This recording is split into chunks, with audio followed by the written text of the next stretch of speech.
thanks so much for coming out today. We appreciate the support that Jamie's provided and the opportunity to have an educational event.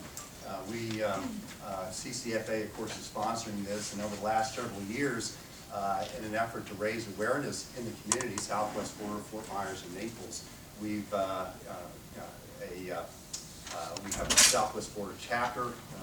Keith Grossman's here today, who's on the board as well as myself. Our goal is to raise awareness through a variety of means, and this is one means we have in terms of raising awareness in the public and providing resources and educational resources for people to attend. We hope to make this an annual event. And the point is to really give you accurate information with regard to inflammatory bowel disease. I want you to understand, everybody in the world wants to be a gastroenterologist, all the way from Dr. Oz to Oprah. And everybody wants to say something about GI.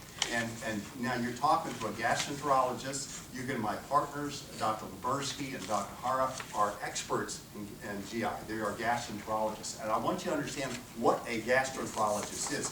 We have gone to 4 years of college. We've gone to a 3-year internal medicine residency program. We've gone to now a GI fellowship training program, which goes up to 4 years in length. And in that context of that training of the fellowship, you know, we're become experts in digestive disease and nutrition. So we're the only specialty that's specifically trained in digestive disease, nutrition. So you're talking to the experts when you come to us.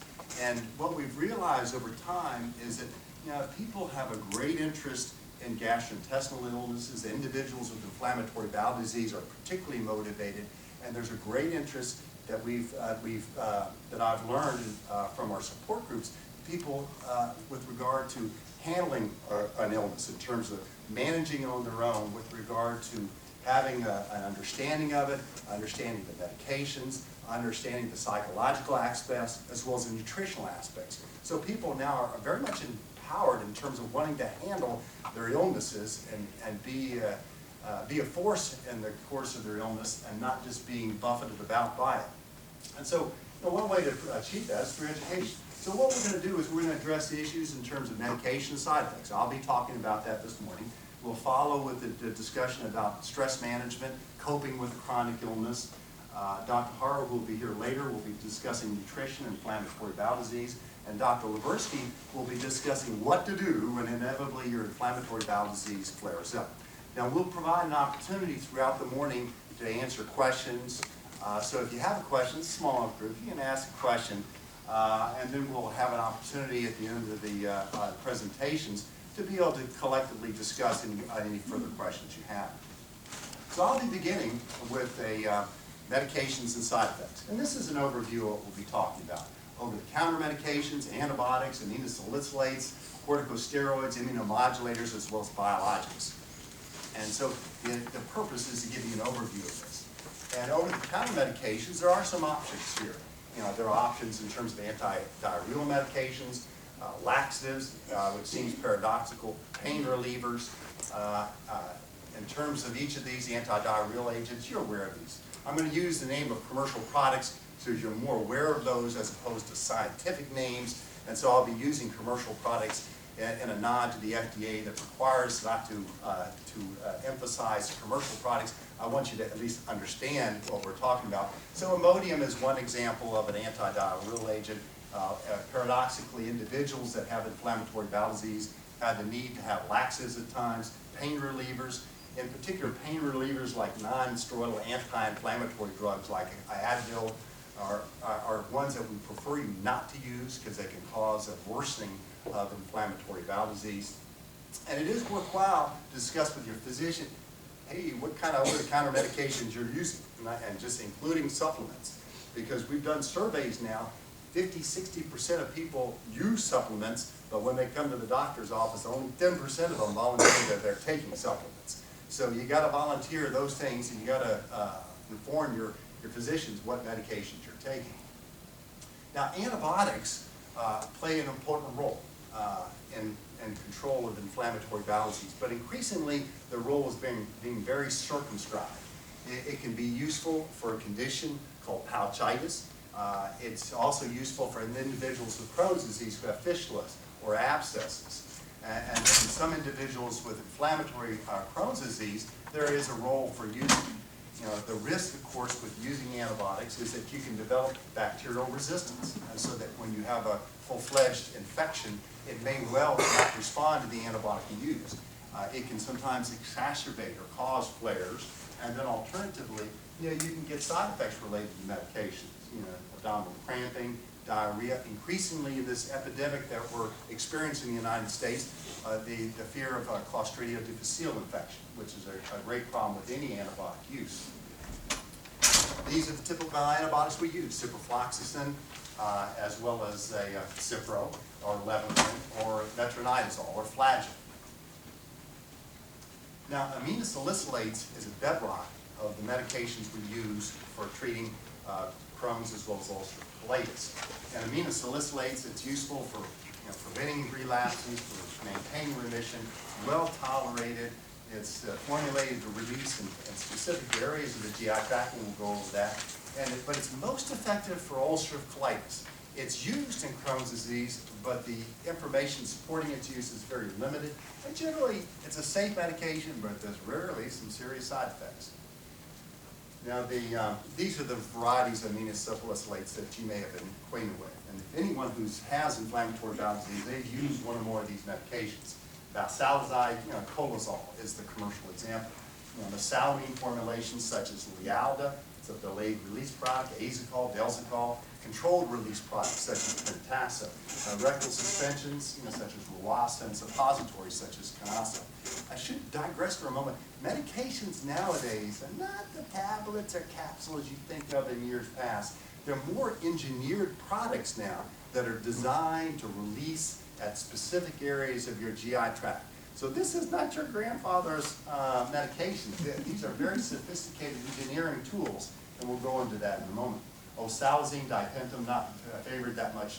Sulfasalazine, the prototype, the one that was originally invented years ago, called asulfidine. And it was discovered by Nana Sports, a physician in the Karolinska Institute in Sweden, Stockholm, in 1939, in a study taking antibiotics conjoined to this new drug, aspirin, in an effort to control rheumatoid arthritis. It didn't work very well, but in all the patients with rheumatoid arthritis who had colitis, 80% of them got better. And since she was interested in individuals with colitis, she was alert enough to say, hey, there's an association with that. And over the ensuing years, it was clarified what the mechanism of action, the efficacy. The first FDA trials, prospective randomized trials ever done in the United States in the 1960s were with sulfasalazine and showed it to be 80% effective in ulcerative colitis. It's often used with Crohn's disease, but the supporting information is very limited there. And it's effective in mild to moderate disease. Now, as I was saying, aminosalicylates now have progressed to the extent that now it can be targeted. It can be released in very specific locations, and because of the engineering of the actual product itself. And here we have an example of these different products. You have Pentasa, Apriso, Delzacol, Azicol, Azulfidine, but each of them in various ways are designed to release at different parts of the GI tract.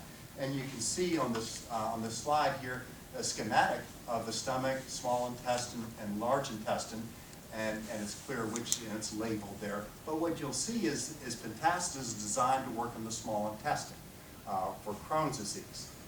And it also has an effect in the large intestine. Apriso works in the distal small intestine and the large intestine.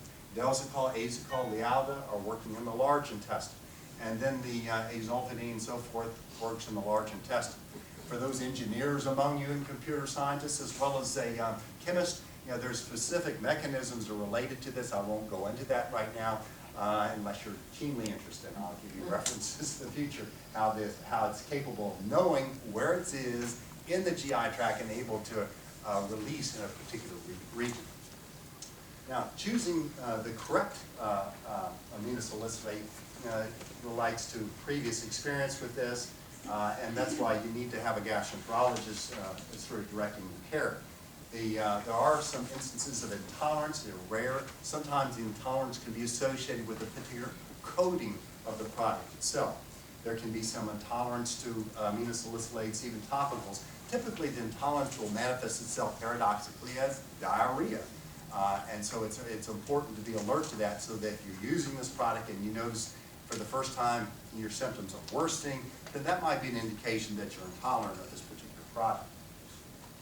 Now, the combination therapy of oral plus topical, oral plus a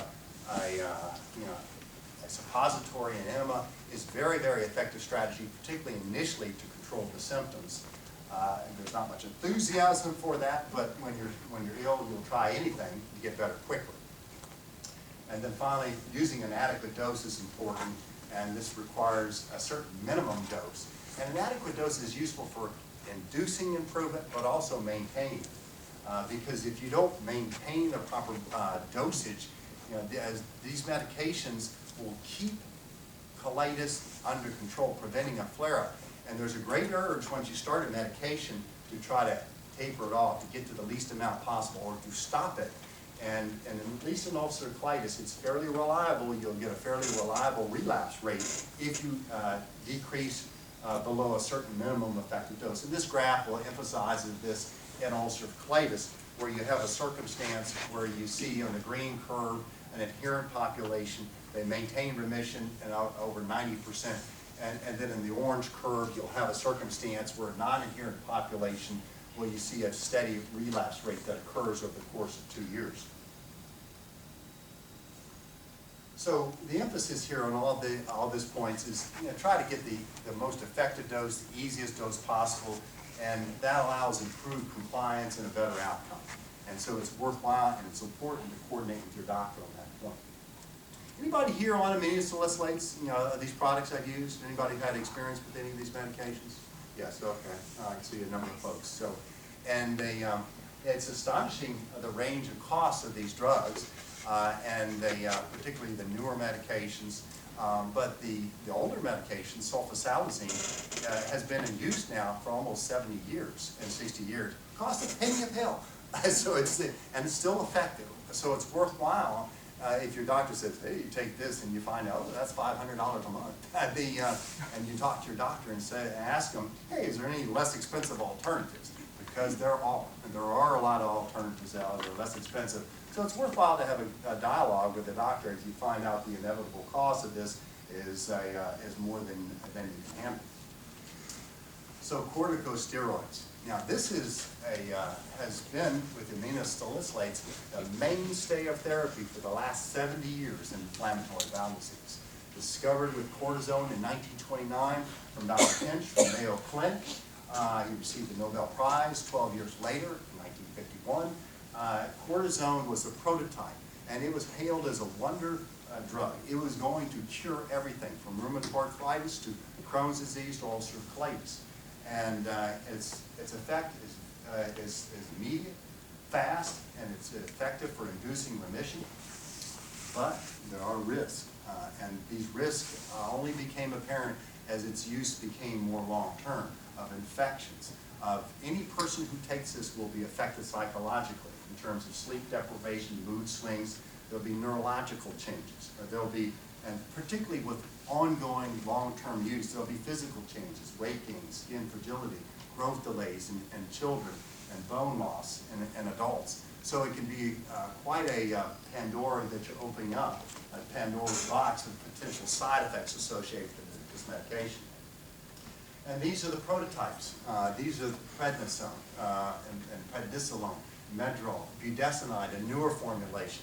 Dr. Labersi will be talking later about some of these medications. I won't go into their dosage at all, but suffice to say, just to introduce the names, which anybody who's had ulcerative colitis to any degree, or Crohn's disease to any degree, has used some of these medications at some point.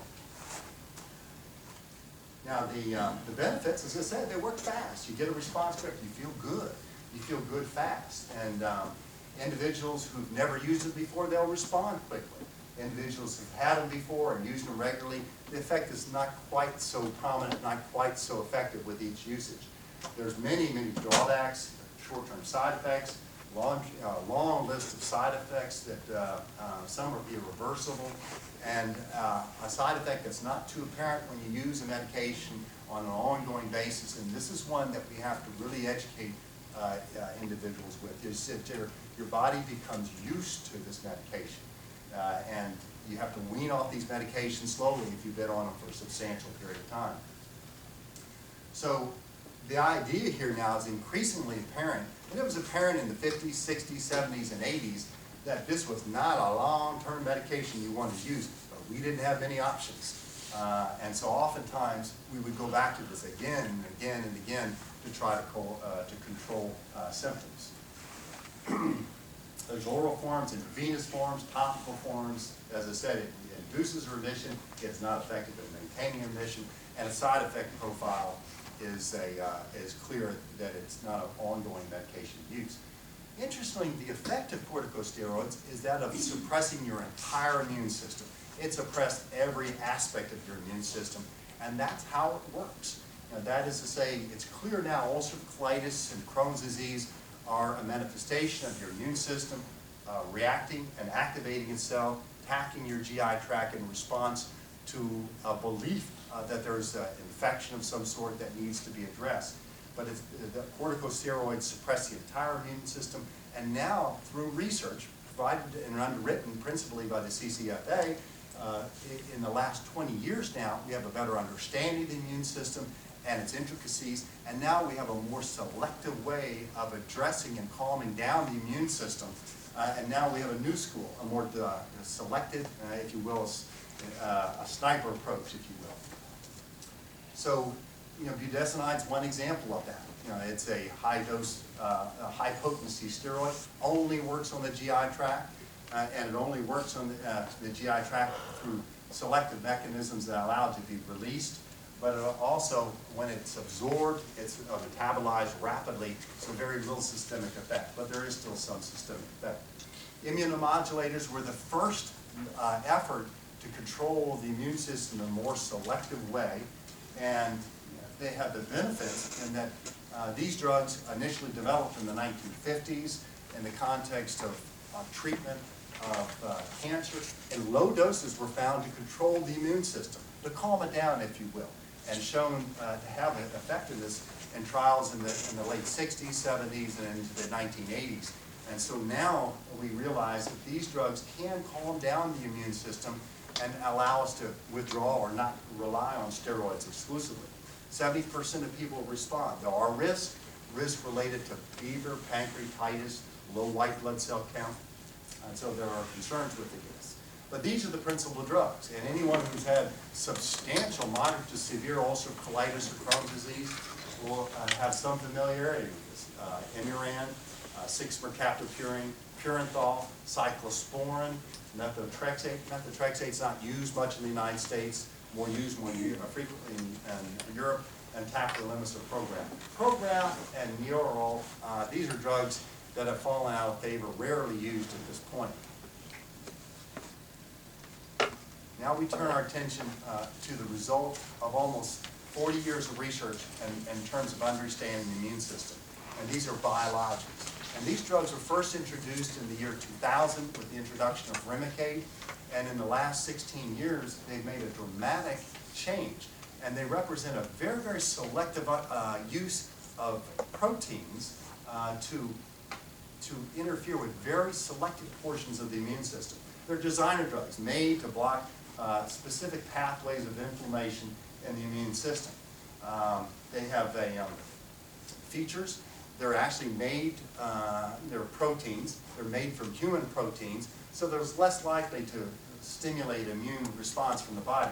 Their benefits is they often allow us to control severe inflammation and be able to keep it under control on an ongoing basis. 60%, perhaps even as high as 70% of individuals who take this will respond and maintain remission. Now, there are risks with these medications, potential of infection, fusion reactions, allergic reactions, as well as the possibility of psoriasis-like reactions. But in general, the risk profile is very good. But inevitably, when we talk about these medications, there are some risks that get people's attention, and we'll turn to that in just a moment. The biologics we're talking about, I'll use the trade names, Humira, Cimzia, Remicade, Simponi, and the newer versions of biologics, Sabri, now fallen out of use because of some significant side effects that I won't go into. Entyvio, a newest addition, and it works in a different fashion that represents our understanding of the immune system. I got to tell you about this. The immune system is just incredibly sophisticated, and you've got to. I'm just going to give you general principles on how these drugs work, so that you have an understanding of this. Anti-TNFs is a messenger molecule that's sent by certain memory cells in your body that recognize a problem and direct white blood cells on where to go and what to do. So it's almost a general, like on the battlefield, directing through radio where white blood cells should go. And these memory cells, they last as long as you live. 40, 50, 60, 70 years of age, they'll stay in your system throughout your lifetime, remembering everything you've ever been exposed to. And in this circumstance, in ulcerative colitis or Crohn's disease, they remember what triggered that, and they don't go away. So individuals who believe that, oh gee, if I just think the right thoughts, eat the right food, or do this, I'll put myself into remission, you might help, but you will not cure because of these memory cells. And what they do is they send out messengers that direct white blood cells where to go and cause inflammation. And these drugs, the anti-TNFs, block that specifically. They block that message, and that's how they calm down inflammation. And they do it in a selective way so it doesn't inhibit your immune system to responding to other types of problems in terms of responding to viral infections or to bacterial infections. But generally, now the integrins, these drugs are just incredible. And it just because what happens with white blood cells, which cause inflammation in your body, they don't just sit anywhere in your body, they circulate through your body. And 90% of your immune system is directed toward your GI tract, because that's where you come in contact with most proteins throughout the day. 90% of your effort goes to the GI tract, not your nose for allergies or pneumonia or skin, like a lot of people or doctors will lead you to believe. But 90% of your effort of your immune system is directed toward your GI tract. And these white blood cells, they'll come there, they'll stay for a while, and they circulate around, and they come on back again. They make a little trip periodically through your body, and they come back to their home base, which is the GI tract. And then periodically, if they're stimulated, they'll be stimulated in a particular way, and they'll remember it, and they'll come back to this location. They come back again and again, and they know where to stop in your blood system. They know where to get off on the capillaries, to know where to go in order to know where the GI tract is, as opposed to your toe or your brain or anything else. And you might say, well, how in the heck can they do that? No, how can a white blood cell know when it's zipping through the bloodstream where to get off, where its off-ramp is? And it has a specific protein messages that occur on the surface of these white blood cells that as they go through the capillaries or the gastrointestinal system, it's like an off-ramp on the interstate. Your exit's coming up in 5 miles. And so the white blood cells see that, and it's like they have these little proteins that are high-fiving down the way, and each time they high-five on that message board, they slow down a little bit until they stop. And then they stop, and then they squeeze themselves through the capillary, and they're in the GI tract, and they do their stuff. And then they get stimulated, and they go back into the lymph system, and they circulate around. Integrins, Entyvio, stops that process. It blocks those proteins, so those white blood cells who now have been stimulated know where the off-ramp is. They don't know where it is anymore. So they've been stimulated, they're ready to cause inflammation in your GI tract, and they don't know where the GI tract is any longer. So they gradually no longer are able to come to the area of inflammation. Sort of like a riot. You know, rioters, they get a little tired. Hey, let's go get some water, let's take a bathroom break, and then we'll come back and riot. Well, if one by one the rioters leave, but they don't know where to come back to have the riot sort of peters out over time. And that's how the Entyvio works. And it's very exciting for us because it seems to work very well in Crohn's and very well in ulcerative colitis, and it has a minimal side effect profile. So we're very excited about that. So, but the side effect that gets everybody's attention in biologics is lymphoma. It's a cancer. I'm not going to take that drug because I'm going to get cancer. And so, but you need to understand in inflammatory bowel disease, because your immune system is stimulated, about 2 out of 10,000 people that have inflammatory bowel disease are going to get lymphoma because of the stimulation of your immune system. If you take one of the biologics, it boosts it from 2 in 10,000 to 4 in 10,000. So on the face of it, it doubles your risk, but the absolute risk is very low.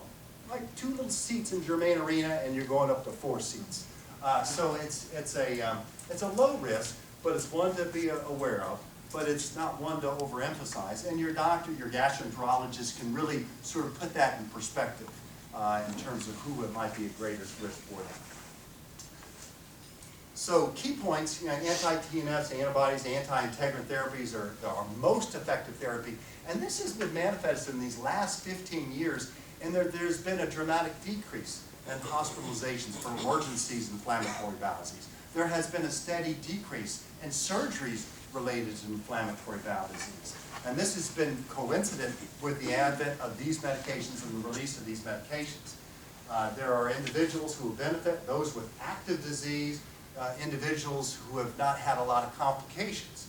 So what we're finding is if someone who has severe disease, they need to get started on these medications early to prevent the complications. You can't be having this disease for 10 years and then decide, well, gee, now I'm going to start using these medications, because they work better if you use them early in severe disease. They have an identifiable safety risk, and it's important for us to educate patients about that so they understand those safety risks and be aware of them, not overlook them.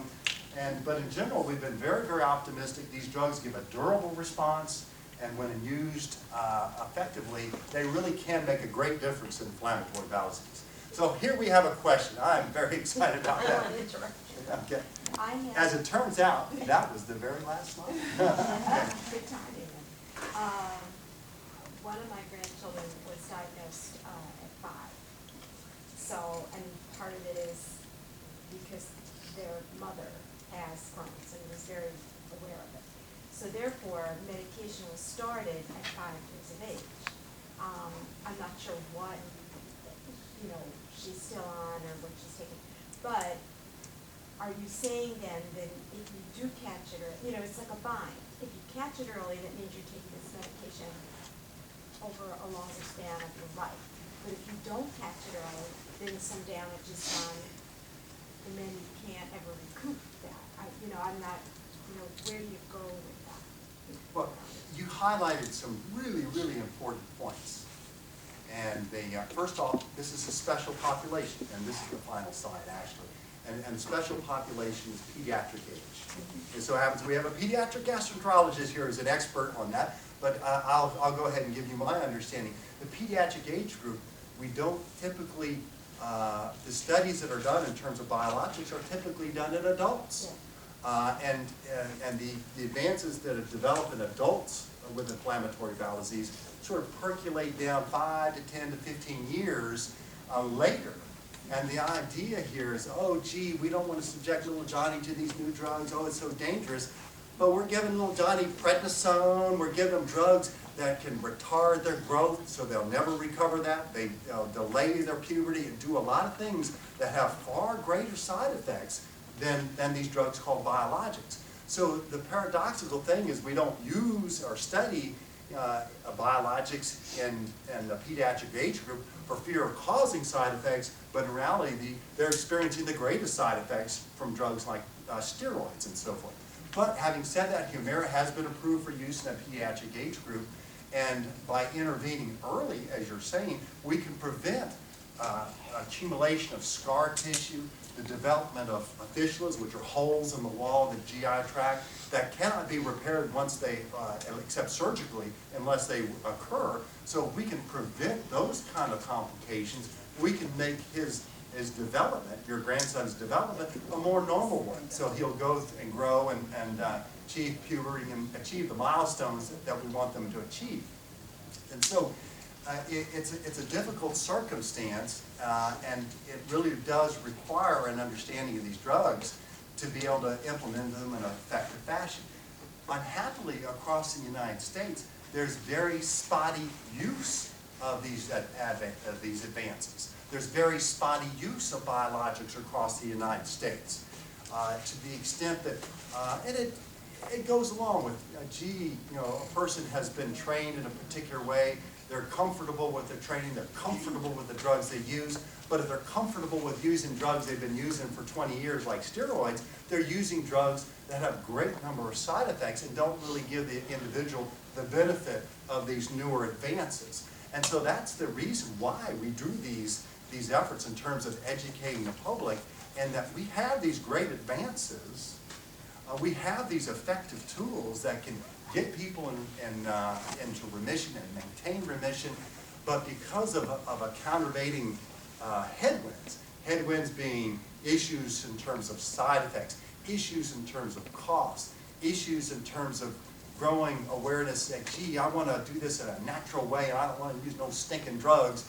And so we have a lot of headwinds that we have to sort of fight against in order for people to understand that these drugs represent a profound understanding of the immune system and an effective use of that understanding to really develop drugs that can make a great difference in people's lives. So, yes. Every child is different too. You know, some of them. Now we have a pediatric gastroenterologist speaking here. Severe. You've got to introduce yourself. Ophelia Moreno in Naples. I work for Kids Medical. But every child is different. You know, I've been doing pediatric geriatrics for 20 years, but not here. I've only been in Naples the past year. But like you have a child that presented severe symptoms, and we look at blood. We also look at the endoscopy, what it looks like from when they first diagnosed, how long they've had symptoms. Because you could get somebody that's been ill for 2-3 years, or somebody who just picked up with very little symptoms. And then we do markers. There's some blood markers that we use. There's a company I like to use that has different blood markers, and all that, you put all that together, the x-rays, you know, if it's a small bowel, a large, but if it's Crohn's disease, ulcerative colitis, and you have to put it all together. And we being children, like you said, they're little, so we want to use the least invasive medications. But we want to use the least invasive medications that will work. But if I know right from the get-go that's severe disease, and it has severe markers, and I do the procedures and it's severe, small, large bowel, then we try to go to the ones that are going to work, rather than knowing that somebody's going to be on steroids for a long time. So somebody who has mild, moderate, you know, we might not go directly to Humira. We might try some of the other ones, like Pentasa, it's Crohn's disease. So all that is built up, but if it's somebody that presents severe disease from the get-go, and you put them on something that's very mild because you don't want to cause complications, then you're not doing the child any favor. So every child is individualized. You can't treat everybody the same. Do we have any other questions or other thoughts at all? Or? Okay. Yes, ma'am. You mentioned that sometimes when you take some antibiotics that you get the C. diff. Correct. And there are recognized antibiotics that have a high risk of C. diff, right? That's correct. Okay. So this just happened to me, unfortunately. Had some tough fall time, went to the doctor, bacteria overgrowth, blah, blah, blah. Gave me an antibiotic and C. diff. For 4 months I've been fighting it. Well, excuse me, one more thing. And that antibiotic was not on the list primarily for causing C. diff. So, well, yeah. Now you're raising up a really important topic, and related to Clostridium difficile or C. diff, which is an epidemic across the United States. yes. And briefly to digress, you have a bacterial population in your GI tract. It's called the microbiome. And if you want to learn more, you can come to our website on that. But anyway, the microbiome actually is what you derive from your mother, and some from your father, and so on back in time. But the microbiome is a very, very hot topic right now, and you'll see it referenced. And that's the basis for why the probiotic industry has taken off in the last several years, even though there's very, very little studies looking at probiotics, but the notion is the microbiome protects you, defends you. You provide it at home, it provides you a lot of benefits in terms of nutrition as well as various vitamins. But one of its principal functions is to defend you from other infections. Within that environment, it produces antibacterial agents that prevent other infections from taking hold, and if they do take hold, to defeat them very rapidly. In the context of Clostridia difficile, that was initially in the 1950s associated with a particular antibiotic called clindamycin or cliacin. And then over the years, other antibiotics became associated with it. And the notion the last 30 years, oh gee, if the doctors just use the right antibiotic, it won't be an issue. Now, it doesn't really matter what antibiotic you use. The C. difficile has become so prevalent across the United States that any antibiotic can alter the microbiome sufficiently that C. difficile can cause an infection. And the reason being, 10 years ago, there was a hypervirulent strain of C. difficile that arose out of Canada and now is sweeping across the United States. And it doesn't take much to give it an opportunity to achieve a foothold. The reason it's relevant for individuals with inflammatory bowel disease, and it's one of our principal concerns, is that individuals with inflammatory bowel disease, they're on immune suppressants, and if they get a flare of the condition with diarrhea and urgency, those are precisely the symptoms you see with C. difficile. So rather than just taking the word from our patients that, oh, gee, I'm obviously having a flare, why don't you give me some prednisone, Dr. Phillips, because it's Saturday night, and don't you think that's the right thing to do? Holy cow, you might be having an infection. If I give you steroids on Saturday, you may be dead on Monday. And so the notion